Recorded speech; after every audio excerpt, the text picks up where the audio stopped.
The hour with developments surrounding Niger. Defence chiefs from the West African regional bloc Ecowas are meeting in neighbouring Nigeria to discuss the situation in the coup-hit country while reserving the possibility of resorting to force.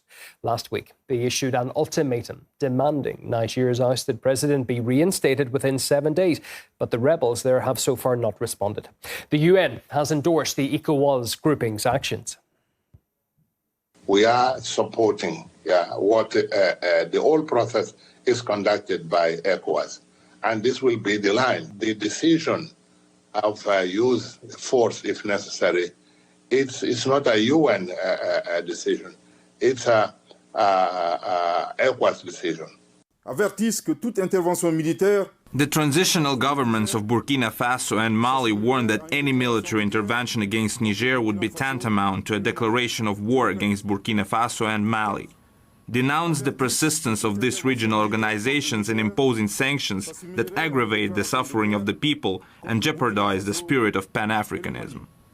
As Ecowas threatened to send troops to Niamey to bring ousted President Bazoum back to power, Mali and Burkina Faso are flexing their military muscles, threatening a declaration of war if things spiral out of control.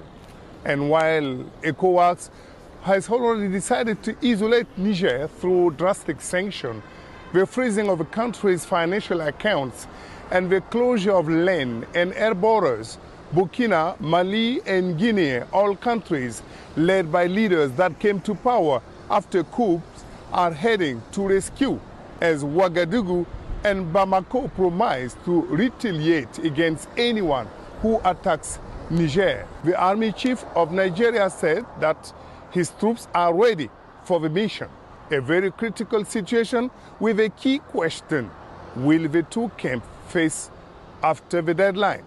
Tuesday, France started the evacuation of French citizens in Niger, as strongly recommended by Le Quai d'Orsay. There is no easy solution in sight as the international crisis unfolds and escalates. With Louis Houlon, RT, Ouagadougou. Well, some developments today. Ecowas sent a peace delegation to Niger to talk with rebels this Wednesday, saying they'll use military force only as a last resort. The alliance has a history of involvement in crises impacting member nations. At least 7 cases in the past 3 decades have received the UN's endorsement, with peace accords signed during those missions seldom lasting. We heard from West African locals who shared their views on the sanctions imposed on Niger and the earlier threats of military intervention. I think that everywhere there are problems. At home in the West, even in France, they have problems. But guys, they don't care about their problems. They only broadcast ours on channels all over the world. If we are suffering, we must work to find solutions to get out of it. If they don't have any solutions to offer us, they should let us evolve with our solutions. Let them work together with us here and find a favorable outcome. To me, these sanctions are really illegal. In my opinion, it's necessary to go through negotiations, to have an exchange with the rebels, in order to be able to agree. Otherwise, the sanctions are not up to the rebels, but they take the sanctions as against the population. We can see it is up to the population because they are the majority who will be most affected by these sanctions. They place sanctions each time there is an interruption by the army in the democratic process.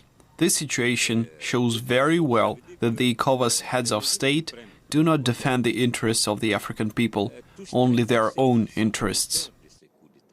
Well, a journalist we spoke to who covers the region says a potential intervention raises a lot of questions over intent, as the West African Economic Bloc looked increasingly willing to take up arms.